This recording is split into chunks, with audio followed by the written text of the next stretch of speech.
This is S'more Outdoor, episode 13. Welcome to S'more Outdoor, where we speak with authors, entrepreneurs, and business owners about how the outdoors has affected their life and their projects. This show is to remind you of the healing properties of the outdoors. So, are you ready to learn what the nature effect can do for your life? Well, here's your host, Brett Trout.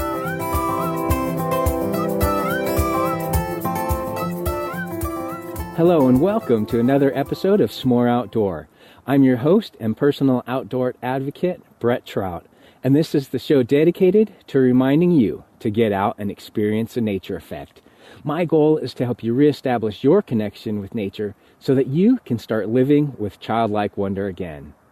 Well, I'm so excited to be here with you today. I'm actually up here in beautiful Yosemite Valley in the beginning of February. It's amazing up here. There's hardly anybody up here. Just beautiful, as in the background you can see Yosemite Falls, and it's just absolutely the perfect time to come up here and just get away from the crowds and just relax and unplug. So I'm up here today to record another podcast, and the podcast is titled How to Get Healthy by Relieving Stress and Reducing Cortisol. So this show actually has come about because of my last two episodes, and I'll get into that in a moment. But I've been on this kick lately about stress and how stress impacts your life and how the outdoors can actually help you relieve stress. Stress will always be a part of life. It's necessary for providing challenge to our emotional, mental, and physical development. However, chronic stress and our inability to deal with it can cause serious problems with our health and how we adapt to our environment. In my quest to understand how the outdoors can have an impact in your life and help you eliminate the stress that you can control, or at least how you react to it, I'm discovering new information myself. It's exciting, but a little overwhelming at the same time. So in episode 7, I shared with you the study of how those who spent 20 minutes outside gazing at a forest scenery had decreased levels of cortisol compared to those in urban settings. I didn't really think about it at the time until I had heard the word again from the Primal Potential podcast, where the host, Elizabeth, talks about the relationship between cortisol and the body fat in one of her episodes. What she said intrigued me because I hadn't heard it or paid attention to the word before my shows. So I wanted to learn more about it.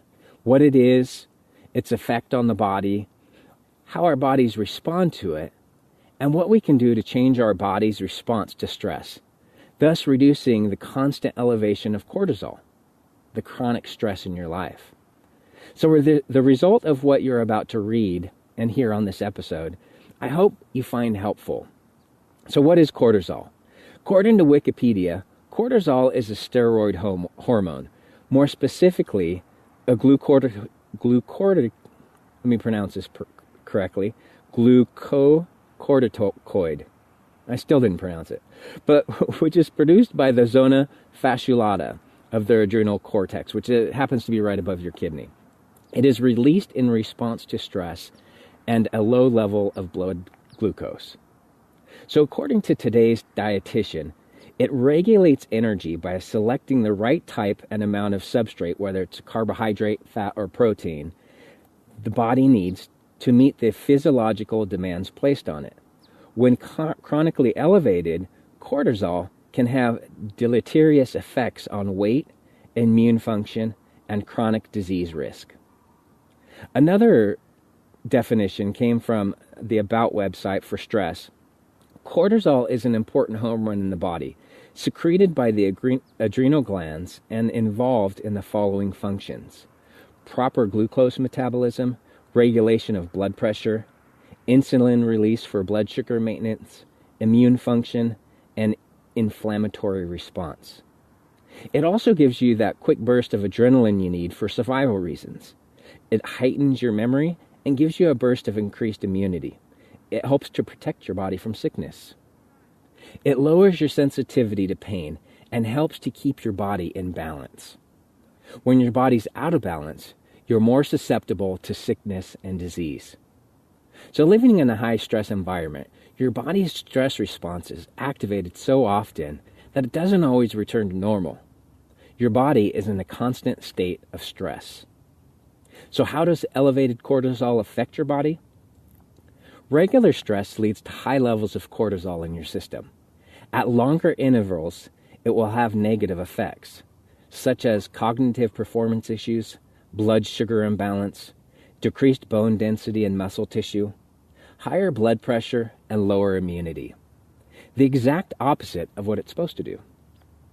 So long-term stress and elevated cortisol can lead to insomnia, chronic fatigue, and also depression. So are you getting a good night's sleep? Here's your typical response to stress. You experience one of the 17 causes of stress I mentioned in last topic episode. Your level of cortisol increases and floods your system with glucose. It then inhibits insulin production to prevent glucose from being stored. Your arteries narrow, making your heart beat faster to pump the blood. Then, you address the situation, and hopefully, your body returns to normal after it's resolved. However, your life is full of constant stress, so your body doesn't always return to normal. Can you see how bad this can be for you? So it's important to understand how your body responds to stress. And there's 3 stress responses. You've probably heard of 2, but we all react to stress in different ways. And we've heard the term fight or flight, but there's another response we can experience. It's called the defeat response. According to an article from the University of New Mexico, when stress is prolonged and seen as hopeless, the individual becomes more distressed and feels defeated. This activates the hypothalamus in the brain. What follows is a cascade of hormonal pathways resulting in the final release of cortisol from the adrenal cortex. They go on to say, the brain has the ability to selectively activate the fight, flight, or defeat responses. This usually occurs in day-to-day living when an individual perceives his or her hassles as a challenge to control or a loss of control. Although the stress pathways work together, they each can uniquely affect the function of bodily processes. For instance, the fight or flight stress response causes the heart to beat faster and harder, as well as release more free fatty acids into the blood.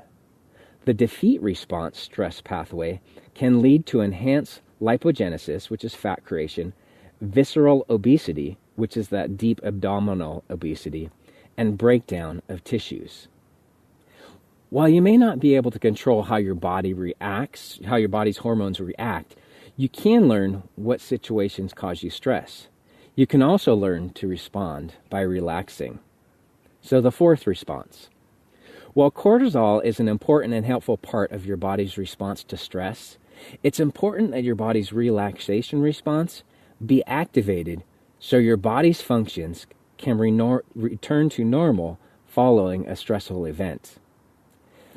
The relaxation response is a physical state of deep rest that changes a person's physical and emotional responses to stress. When there's no longer a perceived danger, you experience the relaxation response. During this phase, everything returns to normal. At least we hope so anyways. So in 1960, Herbert Benson of Harvard Medical School and the Benson Henry Institute for Mind-Body Medicine at Massachusetts General Hospital discovered the relaxation response's power to reduce stress. So here's some techniques he suggested that you can take to improve your relaxation response, and you can find the full details on his website at relaxationresponse.org. So the first one, sit quietly in a comfortable position, close your eyes, deeply relax your muscles, breathe through your nose, and then continue this for 10 to 20 minutes. And the last one is, don't worry about whether you're successful in achieving this deep level of relaxation. That's an important one. So this is great advice and one that I use daily. I encourage you to try this technique as well. However, you may not be able to sit for 10 to 20 minutes in silence. So try a few minutes and work up until you reach that. But you know me, right? I love being outside, especially like a day like today up in Yosemite. So why not practice a little forest bathing?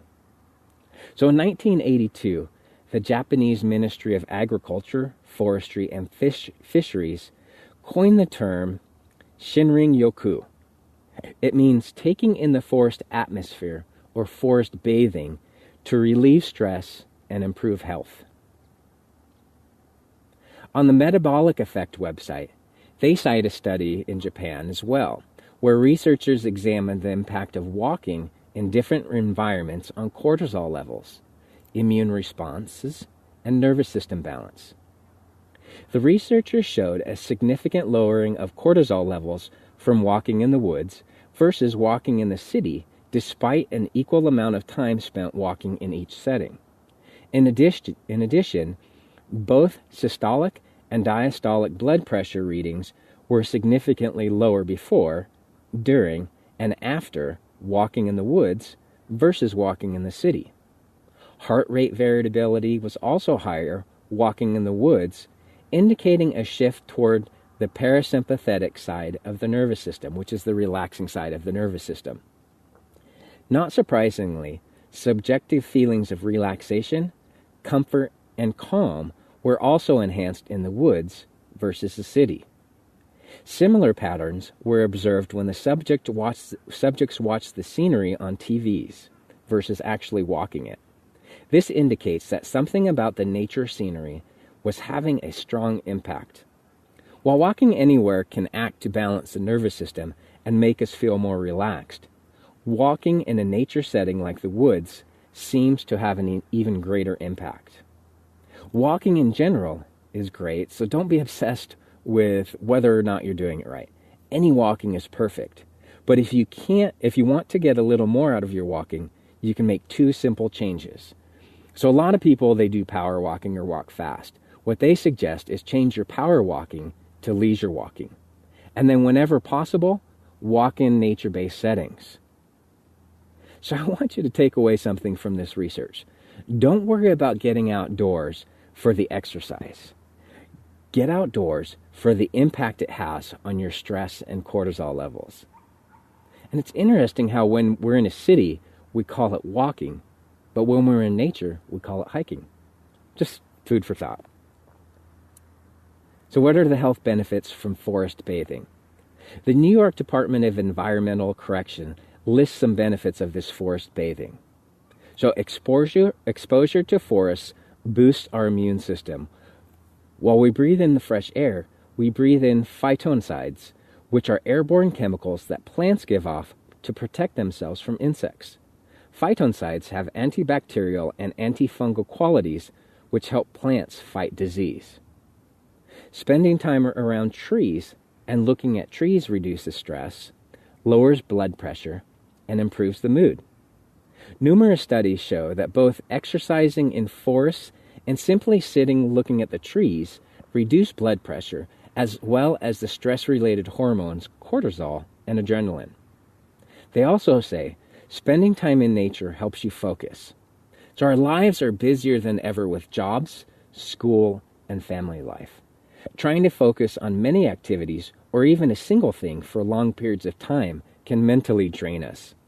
A phenomenon called directed attention fatigue. Spending time in nature, looking at plants, water, birds, and other aspects of nature gives us the cognitive portion of our brain a break, allowing us to focus better and renew our ability to be patient. There's many benefits of spending time outdoors, and as time goes on, I'll share more information with you. But the important thing that I want you to take away from these articles is how your body responds to stress and the effects that it has on your health. If you get sick all the time, you're easily irritated and unhappy. You're overweight and just can't fall asleep easily. Managing stress could be the key to all your problems. You can change the way you feel. Others have. You aren't any different than them. It just requires you to make stress reduction your number one priority. So I want to challenge you. For the next 30 days, I want you to get 5 minutes of sunshine. So I know it may not be sunny where you live, but you can get outside for 5 minutes each day. Even if it's sitting in your backyard or sitting on your front porch, reading a good book, or just sitting quietly and reflecting on what you've learned here today.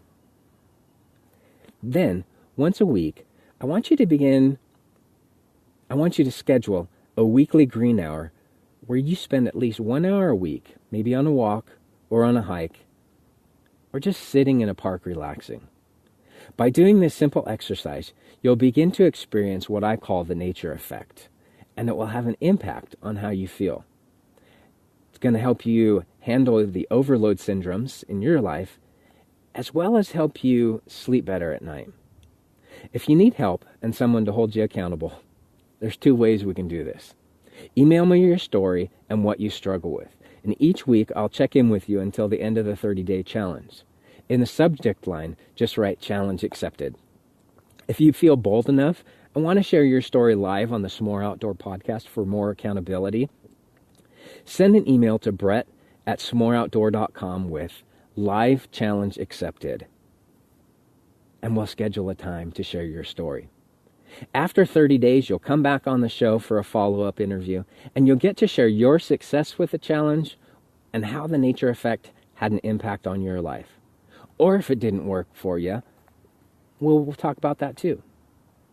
So I want you to think about this question, and feel free to go on over to the website and answer this question in the comments, or just shoot me an email. How has stress had an impact in your life? Okay, how has stress had an impact in your life? So that's it for today's episode of S'more Outdoor. I'm just excited to be here, especially to be up in a place that I love to be, like Yosemite, and share my love of the outdoors and how it has an impact in my life and how it can have an impact in yours too. So a few things before I go. Head on over to s'moreoutdoor.com to read the full post for today's show, as well as the references that I used. To stay updated with new episodes, if you're watching this on YouTube, you can go ahead and subscribe to my channel. Or if you're listening to this iTunes, I'd appreciate if you would subscribe to the podcast and leave a rating and review. What this does is it helps to get the show noticed so that others like you and I that have never heard this podcast before and have never heard about how the outdoors can have an impact in their life can learn about how the nature effect can help, and they can become inspired by the stories and the topics that I share. So I hope that today's show has inspired you to reconnect with nature and start living with that childlike wonder again, so that you can get and stay healthy by relieving the stress in your life and control your cortisol levels. So thanks for tuning in to the show that's changing lives around the world. Until next time, I challenge you to do something this week to get s'more outdoor.